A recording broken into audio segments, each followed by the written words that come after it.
Salam, selamat pagi, salam sejahtera buat kita semua. Setelah kita merenungkan kebenaran firman Tuhan buat pagi hari ini, kita baca di dalam Mazmur 78. Pasanglah telinga untuk pengajaranku, hai bangsaku, sendengkanlah telingamu kepada ucapan mulutku. Aku mau membuka mulut mengatakan amsal. Aku mau mengucapkan teka-teki dari zaman purbakala yang telah kami dengar dan kami ketahui, dan yang diceritakan kepada kami oleh nenek moyang kami. Kami tidak hendak sembunyikan kepada anak-anak kami, tetapi kami akan ceritakan kepada angkatan yang kemudian puji-pujian kepada Tuhan dan kekuatannya, dan perbuatan-perbuatan ajaib yang telah dilakukannya. Telah ditetapkan dan peringatan di Yakub, dan hukum Taurat diberikan di Israel. Nenek moyang kita diperintahkannya untuk memperkenakannya kepada anak-anak mereka, supaya dikenal oleh angkatan yang kemudian, supaya anak-anak yang akan lahir kelak bangun dan berceritakan kepada anak-anak mereka, supaya mereka menaruh kepercayaan kepada Allah dan tidak melupakan perbuatan-perbuatan Allah, tetapi memegang perintah-perintahnya. Dan jangan seperti nenek moyang mereka, angkatan pendurhaka dan pemberontak, angkatan yang tidak tetap hatinya dan tidak setia jiwanya kepada Allah. Bani Efraim, pemanah-pemanah yang bersenjata lengkap, berbalik pada hari pertempuran. Mereka tidak berpegang pada perjanjian Allah dan enggan hidup menurut Tauratnya. Mereka melupakan pekerjaan-pekerjaannya dan perbuatan-perbuatannya yang ajaib yang telah diperlihatkan kepada mereka. Di hadapan nenek moyang mereka dilakukannya keajaiban-keajaiban di tanah Mesir, di padang Zoan, di belahnya laut, dan diseberangkannya mereka didirikannya air sebagai bangunan. Dituntunnya mereka dengan awan pada waktu siang, dan sewaktu semalam suntuk dengan terang api. Dibelahnya gunung batu di padang gurun. Diberinya mereka minum banyak air seperti dari samudra raya. Dibuatnya aliran air keluar dari bukit batu, dan dibuatnya air turun seperti sungai.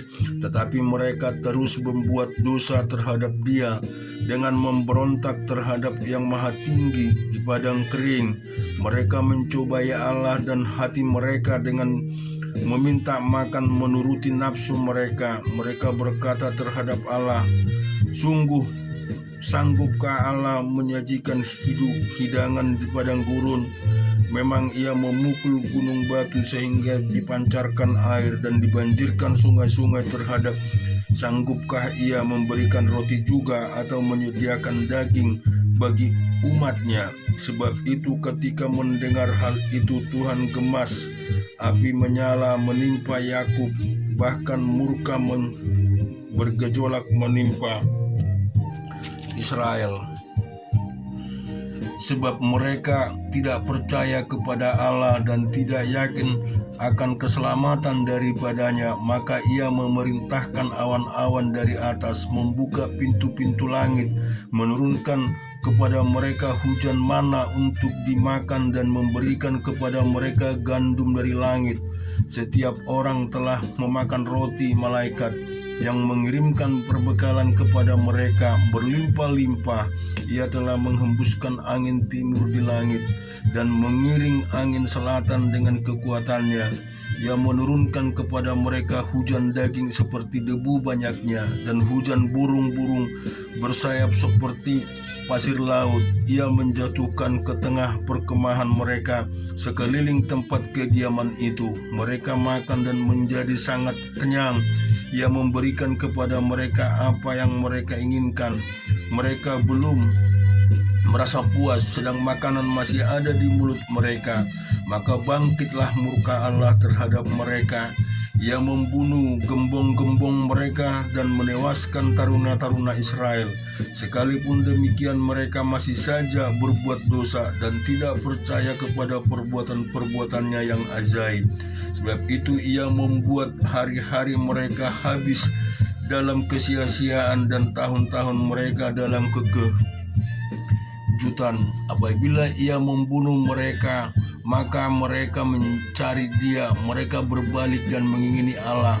Mereka teringat bahwa Allah adalah gunung batu mereka dan waktu Allah yang maha tinggi adalah penebus mereka. Tetapi mereka memperdaya dia dengan mulut mereka dan dengan lidah mereka membohongi dia. Hati mereka tidak tetap pada dia dan mereka tidak setia pada perjanjiannya.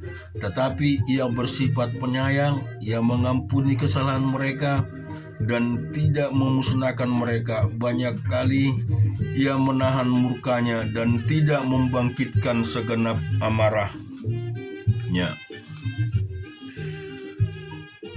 Ia ingat bahwa mereka itu daging, angin yang berlalu yang tidak akan kembali.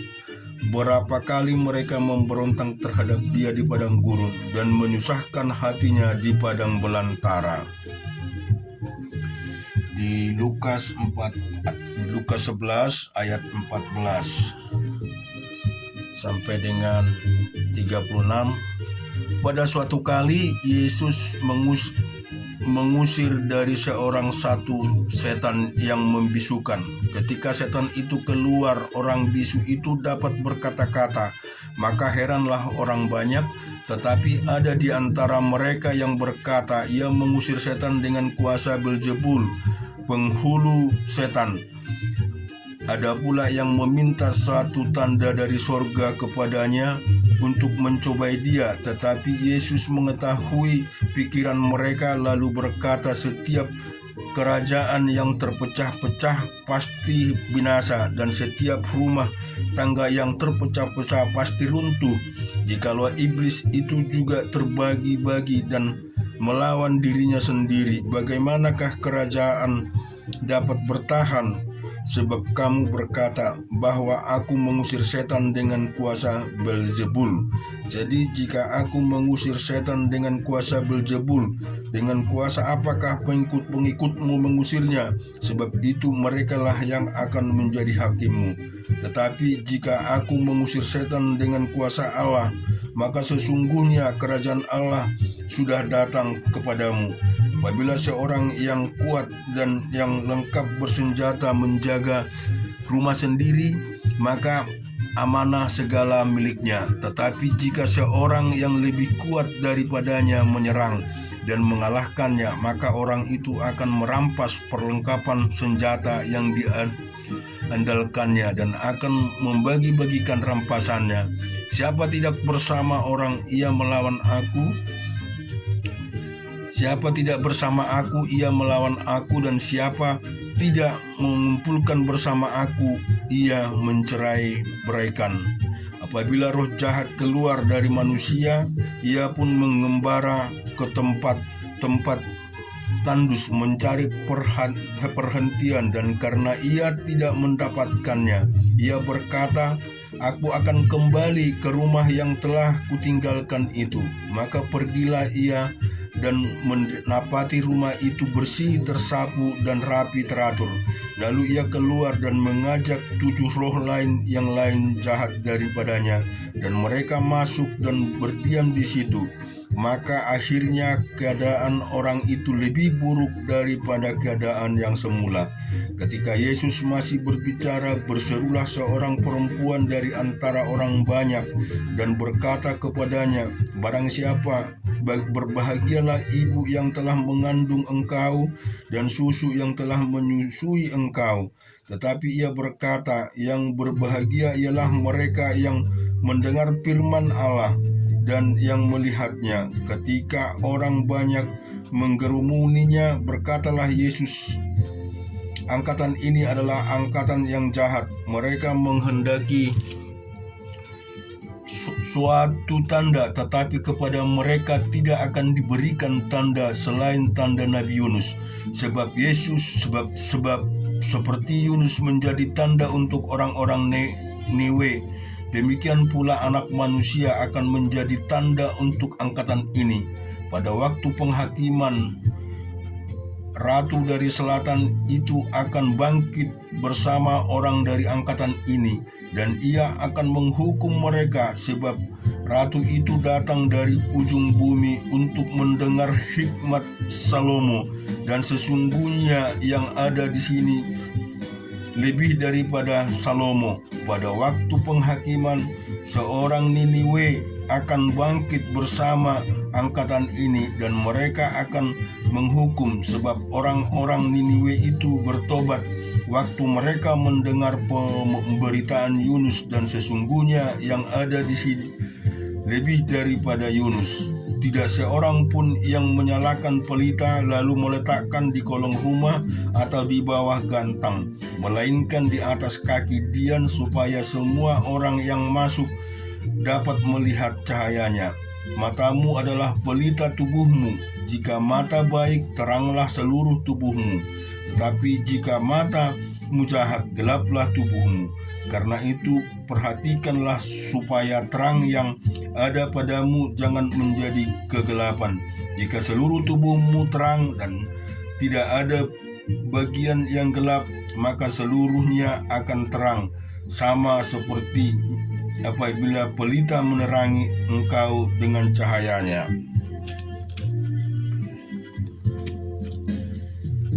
Baik Bapak Ibu, kita juga lihat di Lukas